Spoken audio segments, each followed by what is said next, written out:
Bonjour à tous et à toutes. Bienvenue à notre 13e épisode des webinaires sur la neutralité carbone.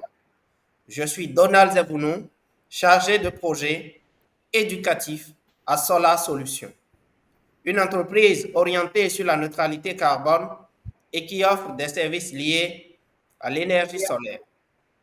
La vision de Solar Solutions est de faciliter la transition énergétique des populations de la sous-région ouest africaine. Solar Solutions a pour mission d'offrir des services liés à l'énergie solaire et de contribuer à l'atteinte de la neutralité carbone, toujours dans la sous-région ouest africaine.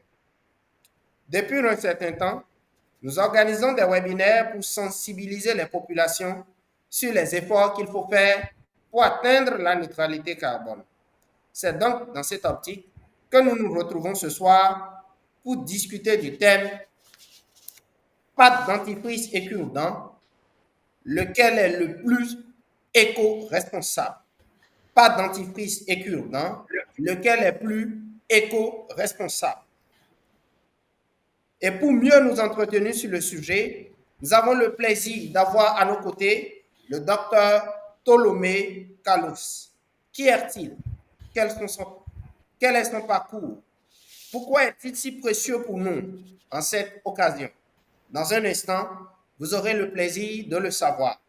Mais avant de lui donner la parole, j'aimerais vous rappeler que si vous aviez des questions, d'attendre la fin de son intervention pour les poser.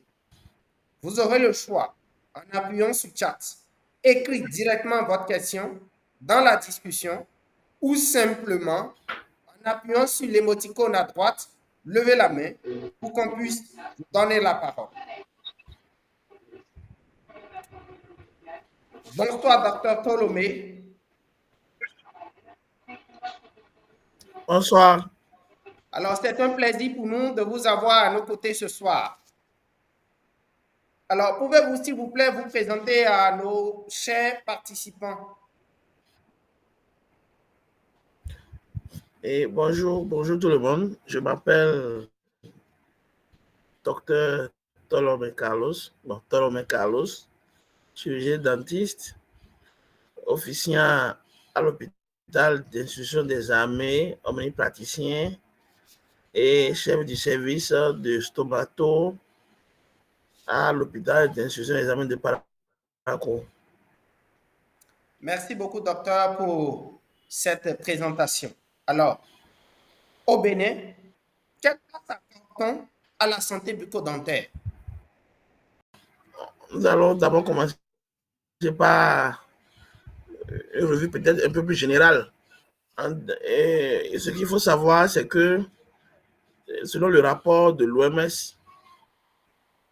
qui a été publié, le, le nombre de personnes souffrant d'affections bucco-dentaires dans le monde se chiffre à 3,5 milliards.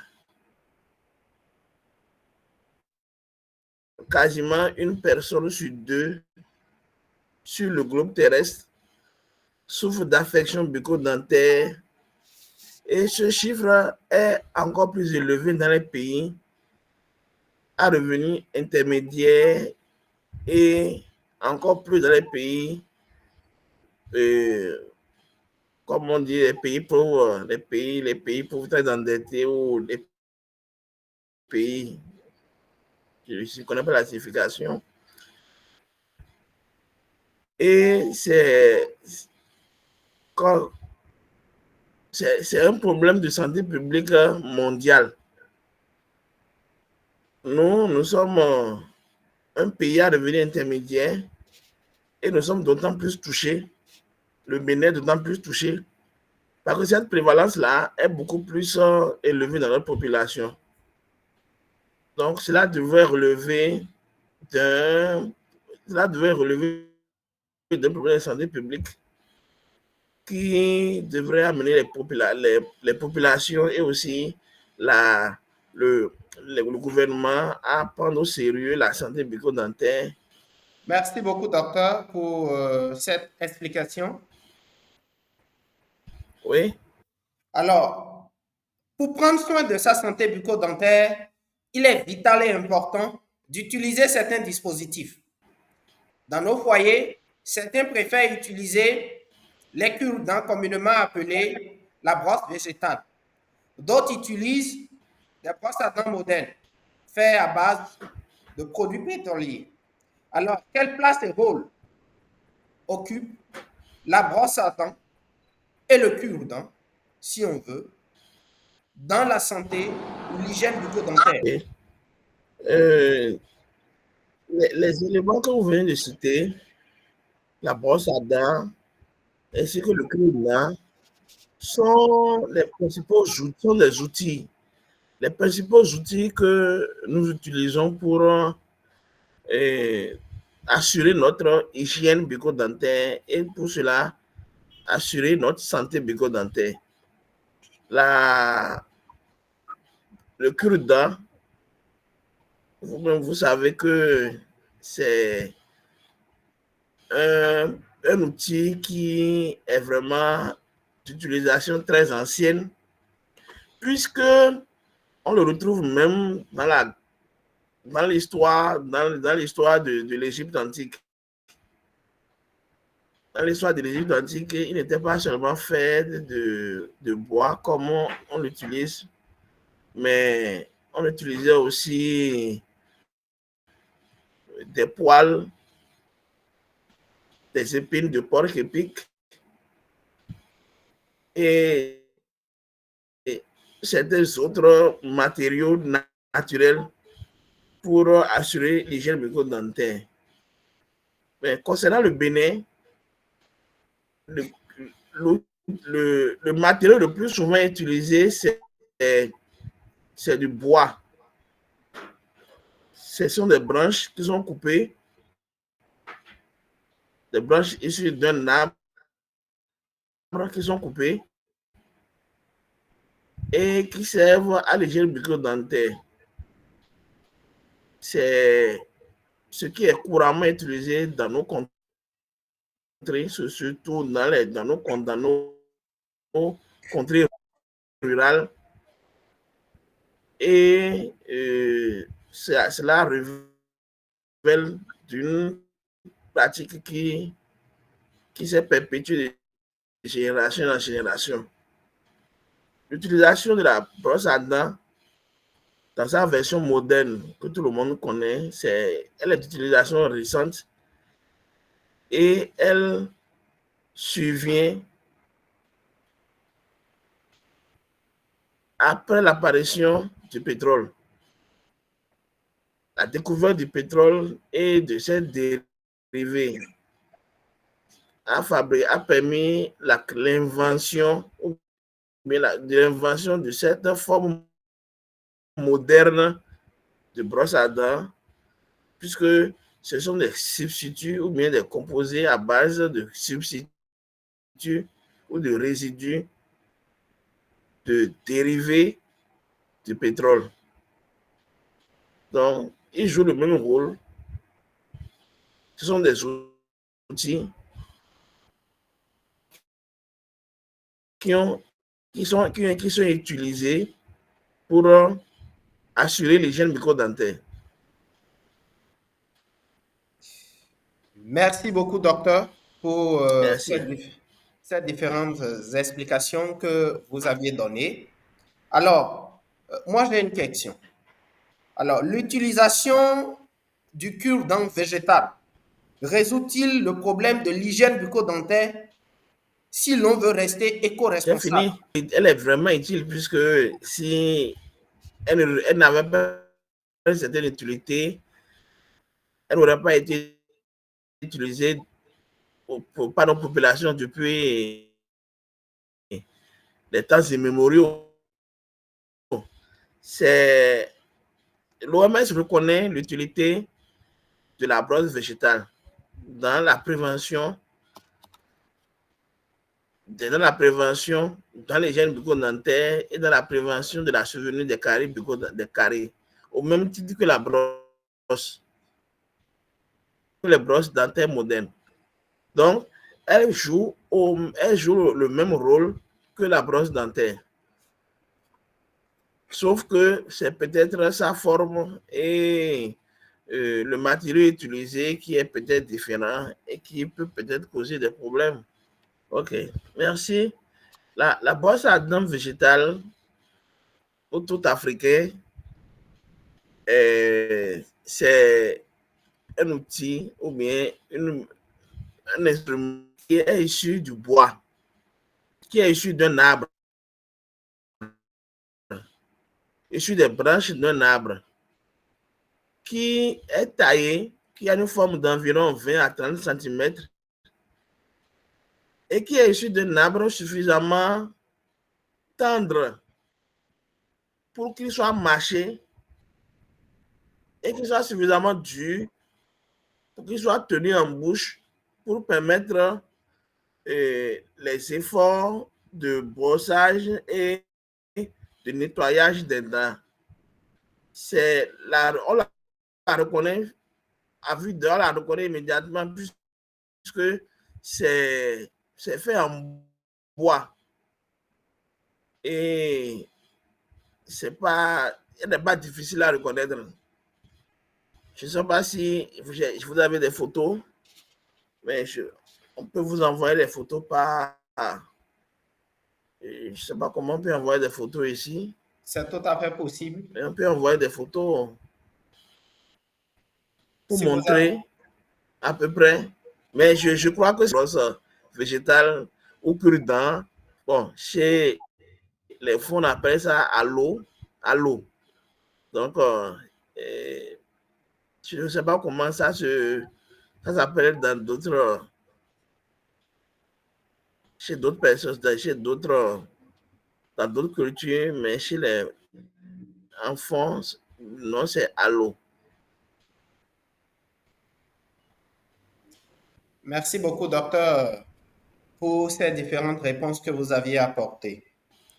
À présent, que vous aviez expliqué comment reconnaître la brosse à dents végétale, alors la brosse à dents moderne, comment la reconnaître? Celle qui est de bonne qualité. Comment reconnaître une brosse à dents moderne de bonne qualité et comment la conserver pour avoir une bonne hygiène bucco-dentaire? La brosse à dents moderne, tout le monde connaît aussi sa forme. Il y en a plusieurs. Il y en a de mécanique, il y en a de manuel. C'est la forme manuelle qui est la plus répandue dans nos contrées. Et bon, je ne vais pas faire un dessin, mais tout le monde connaît comment est la brosse moderne. Spécialisée dans la fabrication de ces brosses à dents modernes. La principale caractéristique, c'est la souplesse de la partie triturante, c'est-à-dire la partie travaillante, la partie qui est en contact avec les dents. Elle dépend de ce que l'on veut obtenir. Donc, les brosses modernes, les brosses de qualité, on les retrouve souvent en pharmacie. Parce qu'une brosse qui est faite et qui est de qualité à un certain prix, et ce prix-là, il est justifié. Donc, je ne vais pas donner le nom de certaines marques, mais il y a certaines marques qui savent très bien faire ces brosses modernes-là et qui ont déjà prouvé, qui ont déjà fait leur preuve avec le temps. Vous allez dans une pharmacie, vous demandez je donne par exemple une brosse, par exemple Colgate, comme ça, on vous dira combien ça va coûter. Ce qui est important, ce n'est pas le prix, c'est l'efficacité et surtout la durée d'application, la durée d'utilisation de cette brosse à dents. Donc, généralement, une brosse à dents moderne, son utilisation, sa durée, c'est 3 mois. Après 3 mois, il faut la changer. Si on l'utilise correctement, c'est 3 mois. Et on la conserve souvent dans la douche.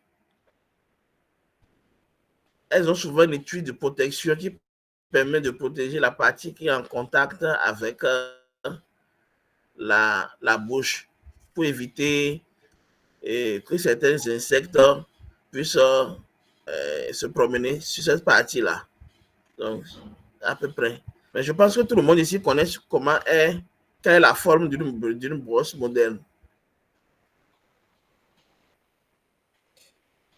Merci beaucoup, docteur, pour ces différentes explications que vous aviez données sur la brosse à dents moderne.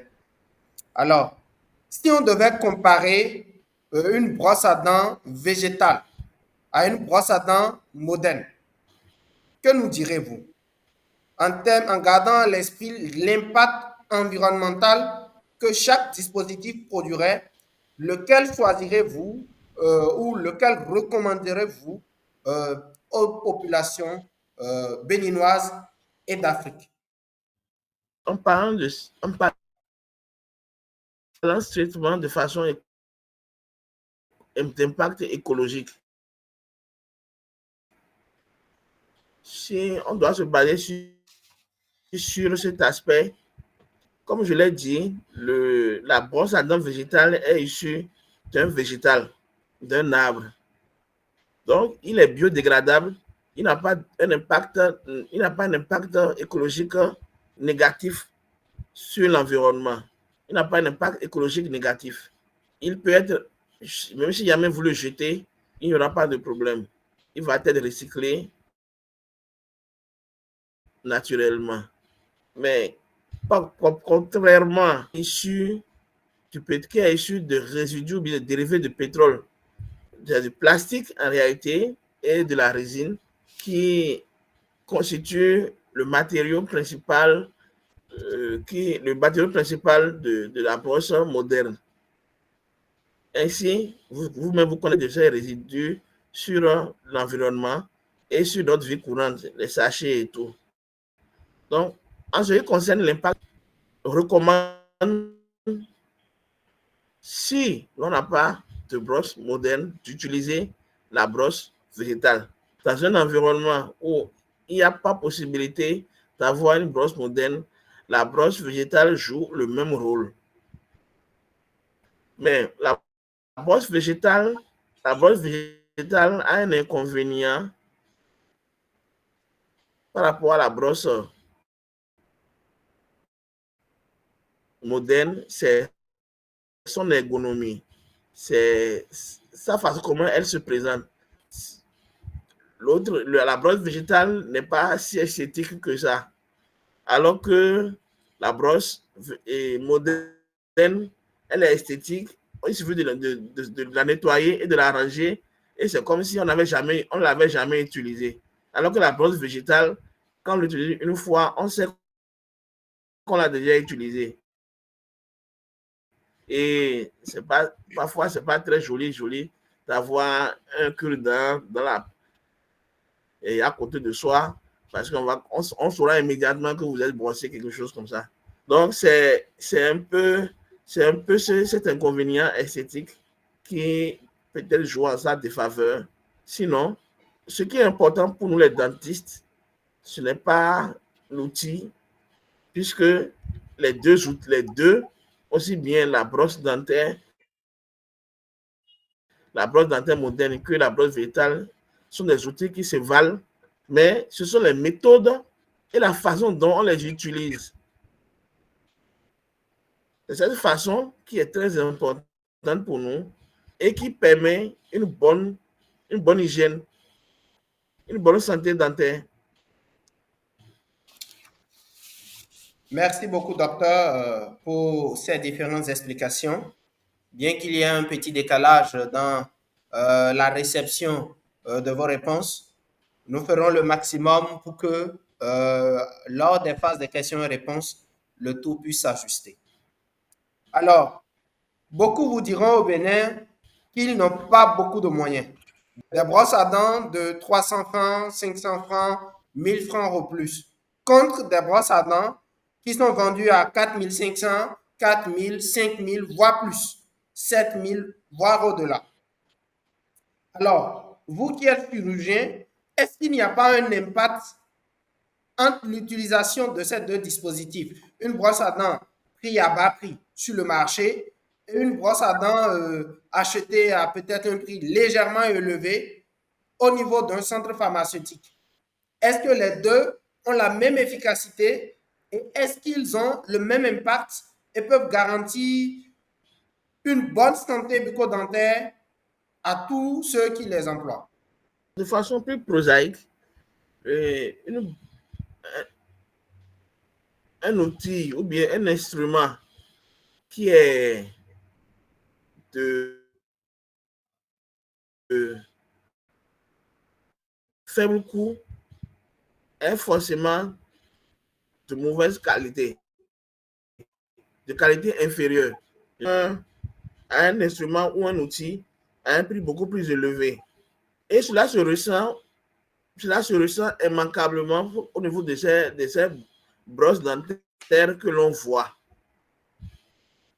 Ces brosses dentaires que l'on voit dans les marchés, que l'on compare par rapport aux brosses dentaires que l'on trouve dans les officines pharmaceutiques. La qualité des fibres est vraiment... il n'y a pas photo entre la qualité des fibres. C'est-à-dire, à l'usage, celui qui va acheter sa brosse à la pharmacie est assuré d'avoir des fibres de qualité jusqu'à la date de péremption. Il est assuré que la brosse à dents fera le travail pour lequel il a été conçu jusqu'à sa date de péremption. Mais les brosses de 300 francs, ne sont pas, et on n'a pas la certitude, que ces produits-là iront au terme de leur vie. Elles se cassent même parfois, elles se cassent au cours de l'utilisation, ou bien peut-être parfois, c'est au bout de quelques instants, au bout de quelques temps d'utilisation, le brossage n'est plus aussi efficace qu'avant. Donc, c'est un thème de qualité. Et aussi, il faut rappeler aussi que, contrairement à la... Bon, je reviens un peu sur l'institut, la précédente question. Contrairement à la brosse végétale, la brosse à dents n'est pas un dispositif qui fonctionne seul. Elle a besoin d'un autre adjuvant qui est la pâte dentifrice. Vous pouvez très bien utiliser votre cure-dent ou bien votre brosse végétale sans pâte, mais vous ne pouvez pas utiliser de brosse à dents moderne sans pâte dentifrice. Donc, ça crée un phénomène de codépendance qui fait payer beaucoup plus les patients. Oui, ça va peser un risque beaucoup plus grand.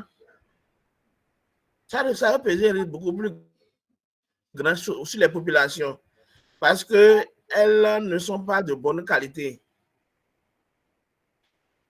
Merci Celles beaucoup. achetées sur le marché. Merci beaucoup, docteur. Alors, vous avez commencé par l'aborder. On ne peut faire usage de brosse à dents modernes sans pâte dentifrice. Mais malheureusement ou très heureusement sur notre marché, il y a des milliers de variétés de pâte dentifrice. Et on nous vante leur mérite, on nous dit que telle pâte dentifrice lutte contre la mauvaise haleine, telle lutte contre tel problème. Alors, est-ce que quelqu'un qui utilise un cure-dent peut aussi se vanter de dire, avec mon cure-dent, j'ai quand même une bonne hygiène bucco-dentaire?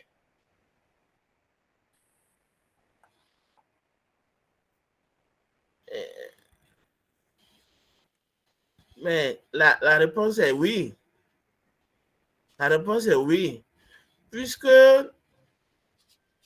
avec le cure-dent,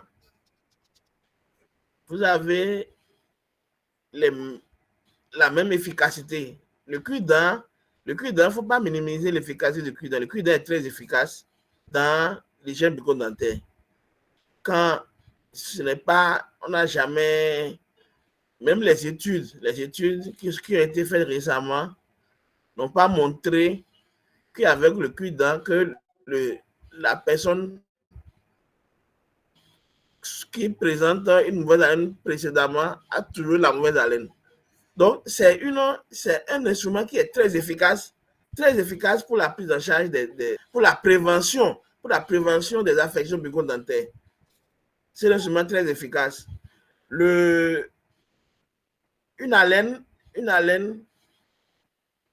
nous les dentistes, la présence de la mauvaise haleine, c'est une pathologie à part entière. La mauvaise haleine, que nous appelons halitose, est une pathologie à part entière. Et si la personne souffre de mauvaise haleine, ce n'est peut-être pas du fait d'une hygiène bucco-dentaire déplorable, ou bien que le problème vient de la bouche uniquement. Une personne qui a la sinusite, du fait de cette affection, peut développer un effet secondaire qui est la mauvaise haleine.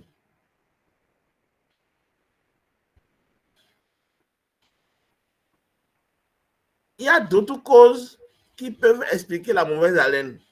Donc, ce n'est pas les adjuvants qu'on utilise comme pour traiter la mauvaise haleine. Ce ne sont pas des dispositifs thérapeutiques. Elles ne servent qu'à masquer seulement la pathologie. Donc, utiliser la brosse à dents pour avoir une haleine fraîche ou bien pour avoir une bonne haleine n'est pas... C'est ce que on fait d'habitude. Mais si c'est effectivement une pathologie, elle va toujours revenir. Mais la brosse à dents, au même titre que le cure-dent, si elle est bien utilisée, un patient qui n'a pas d'autres pathologies, qui utilise son cure-dent, est assuré d'avoir une bonne hygiène et d'avoir une bonne santé bucco-dentaire. Merci beaucoup pour cette réponse. Ça nous fait plaisir. Alors, sur le marché national, la pâte dentifrice la plus utilisée, c'est la pâte communément appelée Charlie. Nous ne faisons certes pas la promotion d'une marque au Bénin, mais nous savons, euh, parce que des études l'ont montré, que la pâte dentifrice Charlie n'est pas très recommandée par les médecins. D'ailleurs, les dentistes ne le recommandent pas du tout parce qu'ils disent qu'elle ne contient pas suffisamment d'éléments pour garantir une bonne hygiène bucco-dentaire. Alors, loin de vous demander de faire la promotion d'une marque en particulier, alors, qu'est-ce que nous devons faire? Quels produits, quels dispositifs devons-nous prendre pour quand même garantir une bonne hygiène bucco-dentaire lorsqu'on utilise notre brosse à dents végétale ou moderne, pardon? Est-ce Colgate? Est-ce Signal? Est-ce Sensidine? Alors, Oui. on a une Oui. pléiade de choix. Vous n'êtes pas là pour faire une promotion. Alors, Bon, quel nous recommanderiez-vous oui. pour une bonne santé bucco-dentaire? Il y a, oui, vous savez, le, les dispositifs thérapeutiques qui ont fait les preuves et qui sont efficaces, ce sont ceux-là qui sont autorisés à être mis en officine. Et les pâtes dentifrices n'échappent pas à la règle.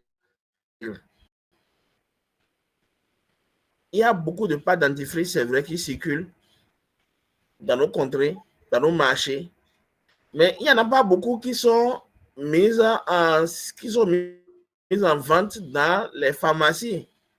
C'est pas pour une raison, c'est pas pour rien, c'est parce que ce sont celles-là qui ont été autorisées, qui sont autorisées par les autorités compétentes. Vous avez cité Colgate, vous avez cité Signal, vous avez cité Sensodyne.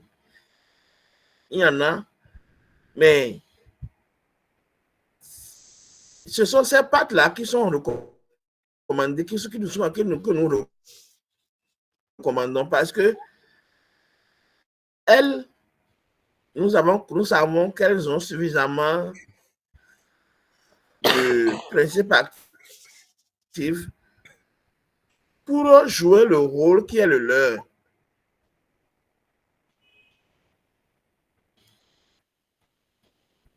Nous savons qu'elles sont, nous avons la traçabilité, nous connaissons leur traçabilité, nous savons qu'elles sont fabriquées dans les conditions normales et avec les normes qu'il faut pour assurer pour assurer ce qu'elles sont censées faire, pour assurer le rôle qu'elles sont censées jouer. Donc, ce que je recommande, loin de faire l'apologie ou la publicité d'une certaine marque, c'est de se rendre tout simplement dans une pharmacie et d'acheter les produits qui sont dans la pharmacie parce qu'elles ne sont pas là pour rien. Elles ne sont pas là pour rien. Et si celles-là sont là, c'est parce qu'elles ont déjà montré leur efficacité et on a confiance en elles. Merci beaucoup pour votre réponse. Alors, à présent, nous allons aborder les pratiques et les utilisations, le rôle des cabinets et bien évidemment des médecins dentistes. Alors, on ne peut parler d'hygiène bucco-dentaire sans technique de brossage quand on fait usage de la brosse à dents moderne. Alors, pouvez-vous nous dire, s'il vous plaît, docteur, quelles sont les astuces qu'on peut utiliser pour maintenir et conserver le long de la journée une bonne hygiène dentaire? Comment en réalité doit-on se brosser? Parce que c'est un problème au sein de nos communautés.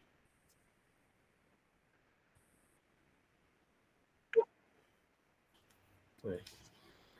Ok, merci pour la question. Nous, les dentistes, nous recommandons, c'est ce qui est recommandé, de se brosser après chaque repas. Nous recommandons de nous brosser, de se brosser après chaque repas, c'est-à-dire les 3 repas principaux, le matin, le midi et le soir. Après, parce que quand vous mangez, même si vous faites suffisamment attention, vous laissez des débris alimentaires dans votre bouche. Ces débris alimentaires sont autant de nutriments pour les bactéries qui sont présentes dans votre bouche, qui, en les décomposant, ont un effet néfaste sur les surfaces dures, sur les dents, et cela induit des caries. Alors, si vous ne vous brossez pas après les aliments, après les repas, ces nutriments, ces débris alimentaires persistent et induisent ce que cela doit induire. Donc, nous recommandons, nous les dentistes, le brossage 3 fois par jour. C'est vrai que ce n'est pas en milieu urbain.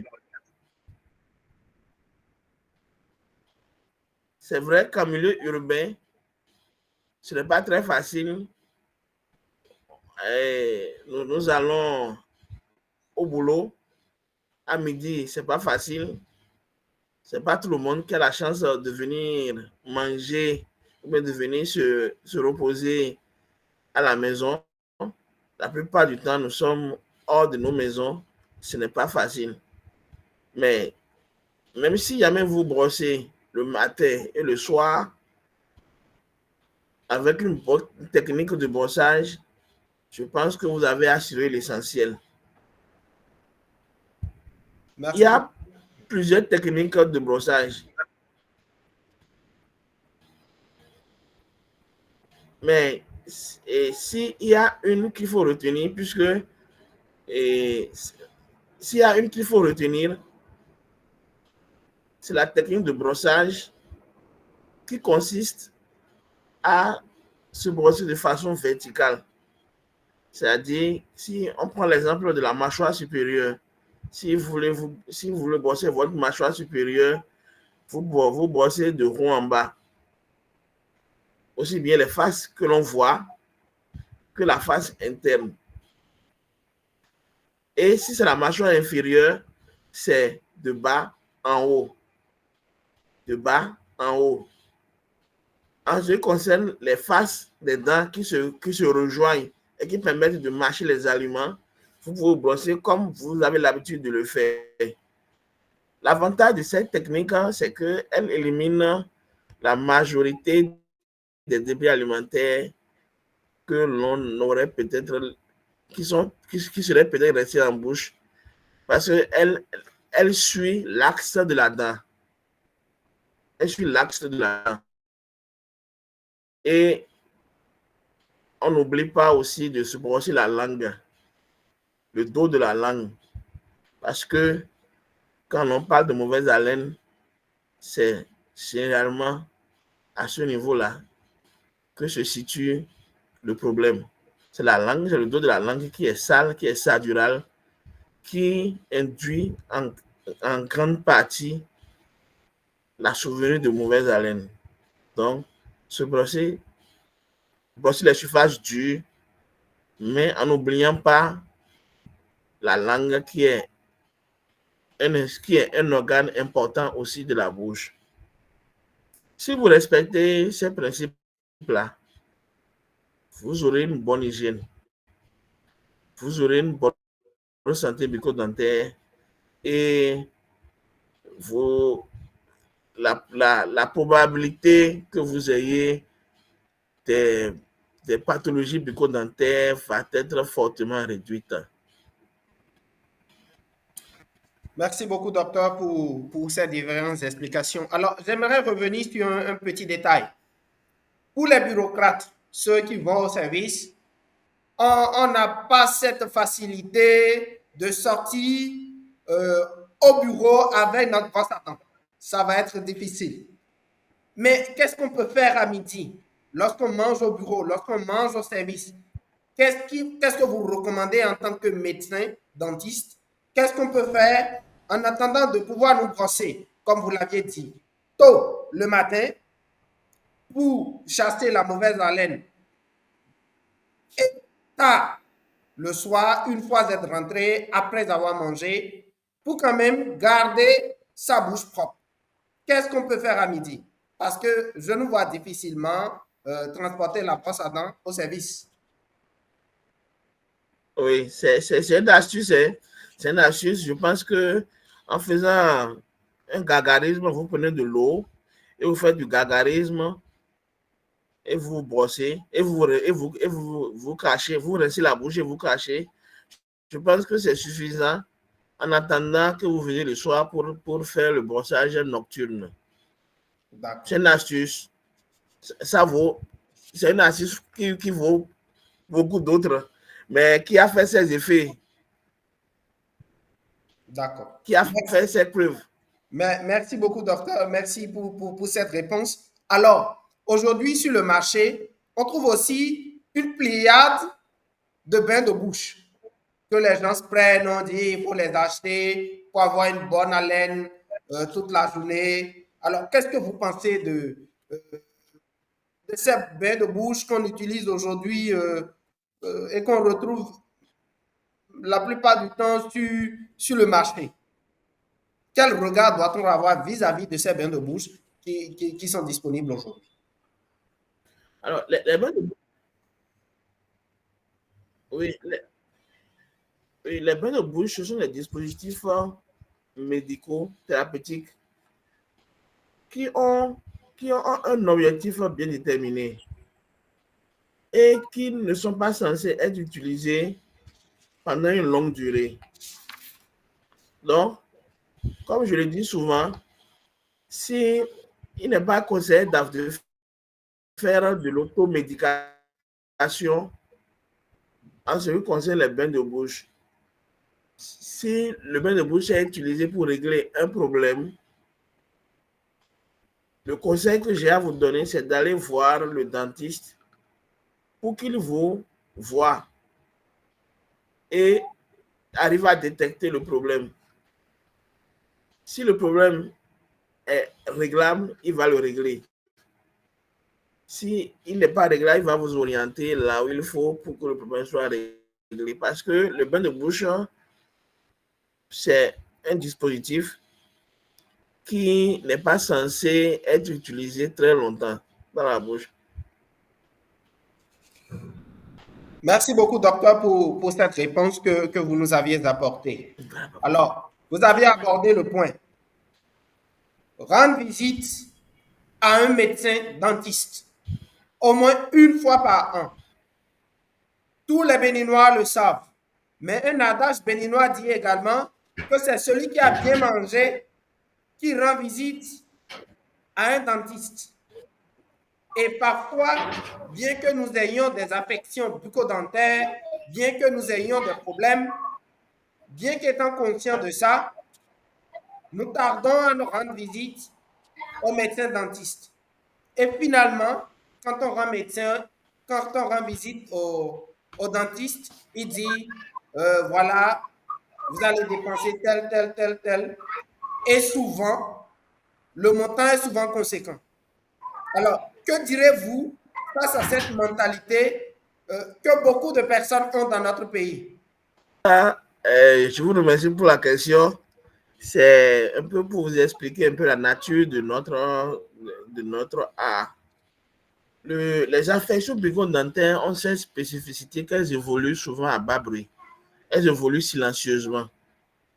C'est-à-dire, elles apparaissent, mais vous ne savez pas qu'elles sont là.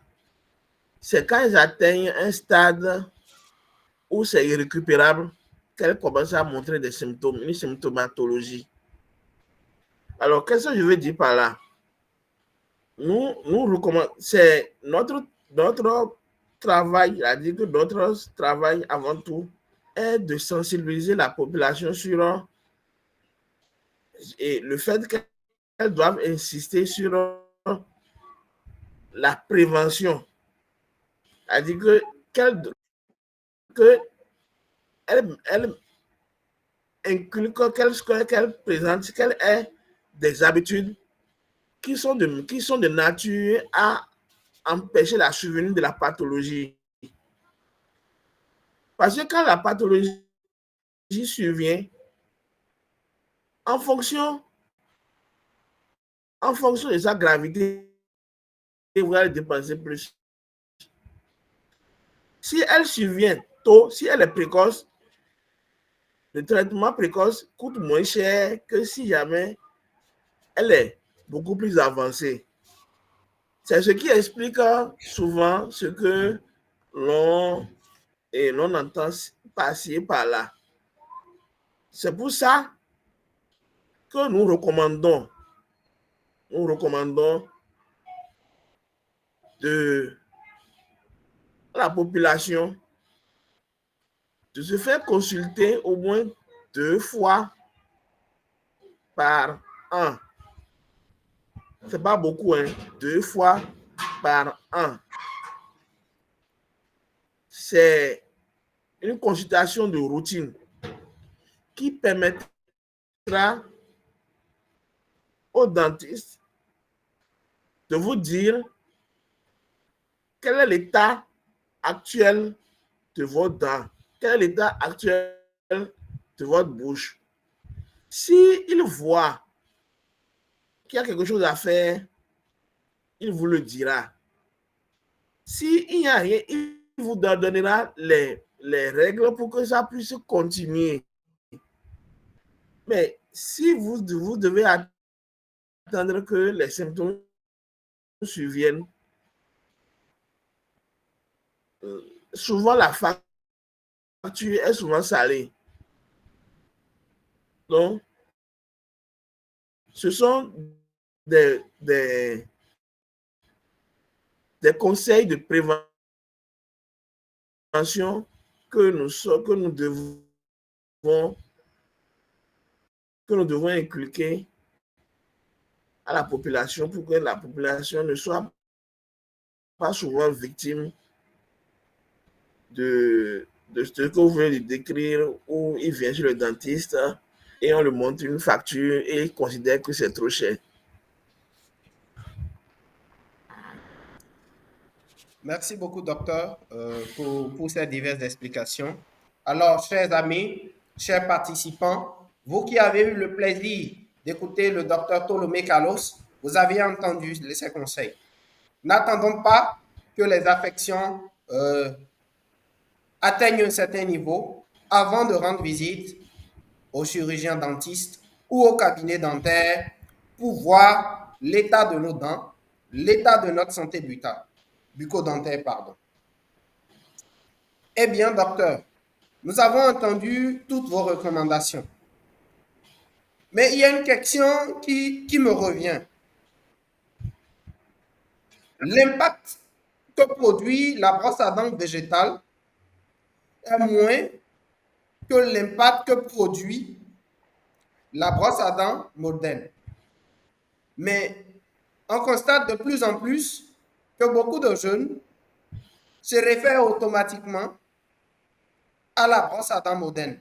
Et lorsqu'ils se déplacent, lorsqu'ils voyagent et qu'ils vont vers des communautés où ils ont peut-être oublié leur brosse à dents moderne ou une pâte dentifrice, ils ne se brossent pas.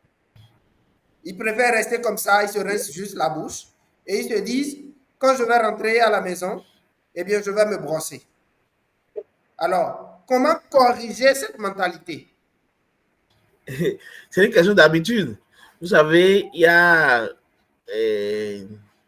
un lobby très intense qui fait la promotion des brosses à dents. Donc, c'est vrai qui sont profondément ancrées, des habitudes qu'on nous a appris qui sont profondément ancrées en nous. Bon, je ne sais pas, je ne connais pas la solution, mais nous, à notre modeste niveau, nous faisons tout pour sensibiliser les populations qu'il n'y a pas de grande différence entre une brosse végétale et une brosse moderne en ce qui concerne l'efficacité. Donc, c'est une question d'habitude. Des habitudes qu'il faut changer pour, sans doute, pour qu'on ait un mode de vie beaucoup plus conforme avec la nature.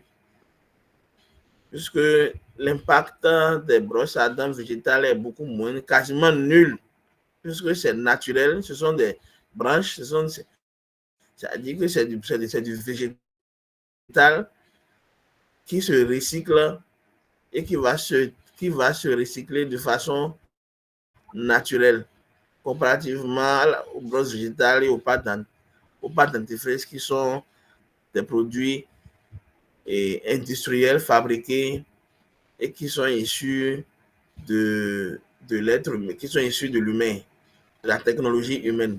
Donc, ce sont des habitudes qu'il faut peut-être combattre, qu'il faut peut-être sensibiliser encore pour que les anciennes habitudes, qui n'étaient pas forcément mauvaises,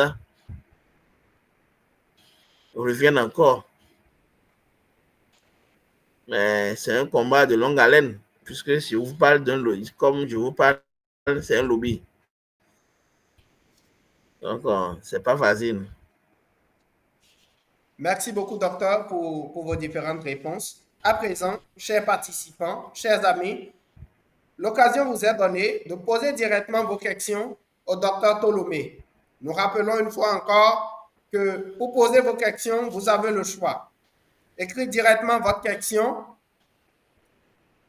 dans la discussion en appuyant sur chat. Vous écrivez directement votre question dans la discussion ou simplement en appuyant en haut sur l'émoticône à droite, levez la main pour qu'on puisse vous donner la parole.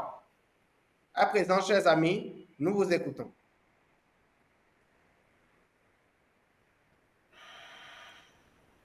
Est-ce que le fait de prendre de la bière fraîche et de prendre peut-être des trucs chauds en même temps n'a pas d'incidence sur les dents? Ça a toujours été une question que moi je me suis posée. Et vu que vous êtes un spécialiste du domaine, je me permets de vous le demander.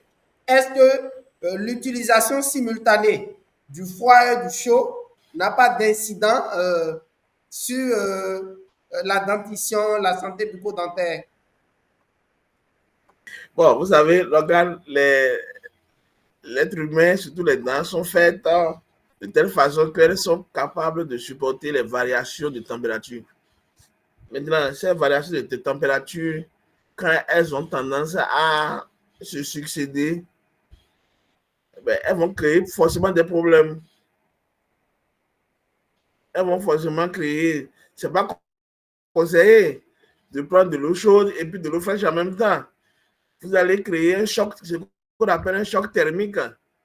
Et ce choc thermique-là, ben, peut-être pas à court terme, mais à long terme, oui. D'accord. Donc, qu'est-ce qu'on fait? Quand on mange chaud, on prend de l'eau chaude. Et quand on mange peut-être un truc, une crème glacée, je ne sais pas, qu'est-ce qu'on vend chez nous, qui est souvent lait caillé, qui est souvent glacé, on prend peut-être de l'eau fraîche. On doit souvent éviter ça, non? Puisque quand on est jeune, ce n'est que lorsqu'on a atteint un certain âge que l'on se rend compte qu'on a créé certains dommages. C'est ce que vous recommandez, hein? Vous savez, quand vous prenez quelque chose de chaud, vous avez des sensations au niveau des dents, même si ce n'est pas les dents, même la langue.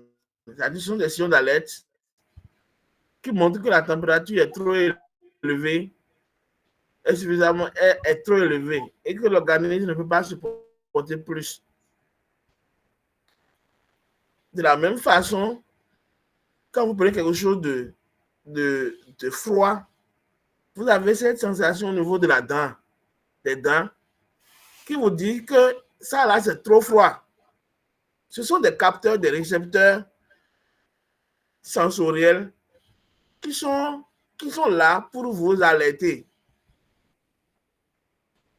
pour vous dire que ce seuil-là n'est pas très bon pour moi. L'organisme a cette capacité de réagir et de supporter les, les aléas externes. Mais arrivé à un certain moment, il n'arrive plus à s'adapter. Et c'est quand on arrive à s'adapter que les problèmes surviennent. C'est le cas pour la bouche et l'organe de l'être humain. Hein. Mais dans le cas spécifique des dents, c'est un peu ça. Donc, il faut toujours être, comme on dit, l'excès en tout nuit. L'excès en tout nuit. Donc, rester un peu dans la norme. Eh bien, chers amis, nous sommes donc à la fin de notre 13e épisode des webinaires sur la neutralité carbone. Alors, docteur Tolomé, avez-vous un mot de fin à l'endroit de tous les jeunes qui vont regarder cet événement plus tard? Ok, merci. À tous et à tout temps, je vous remercie d'avoir suivi cette émission. Et mes recommandations, c'est surtout prenez soin de vous-même. Ayez à cœur que votre santé bucco-dentaire fait partie intégrante de vous. Allez voir régulièrement, même si ce n'est pas 2 fois, allez voir au moins une fois le dentiste, consulter au moins une fois un dentiste. Et surtout le brossage. L'outil utilisé pour le brossage importe peu. C'est la technique et la fréquence de brossage qui est très importante.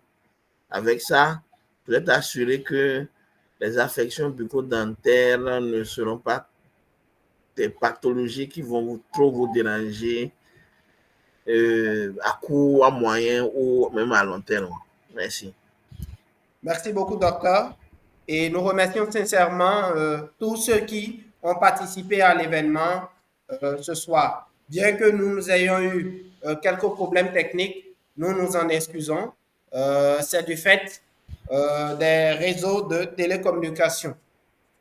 Son instabilité a créé quelques désagréments, nous nous en excusons et promettons de travailler dessus les fois à venir.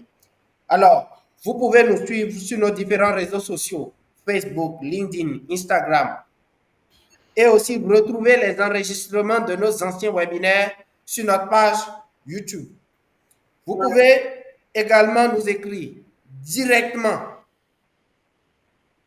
pour intégrer notre canal et recevoir l'actualité concernant nos prochains webinaires ou intégrer notre canal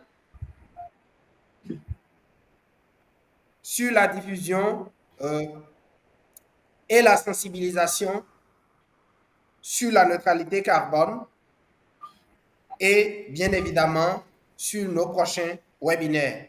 L'adresse et le numéro sur lequel vous devez nous écrire sont le plus 229 60 22 94 94 plus 229 60 22 94 94 et l'adresse mail sur laquelle vous pouvez nous écrire directement pour recevoir l'actualité concernant nos prochains webinaires ou toute information sur la neutralité carbone et les équipements solaires, c'est marketing@solarsolution au pluriel.africa. Marketing@solarsolution au pluriel.africa. Une fois de plus, merci à tous et à toutes et au revoir.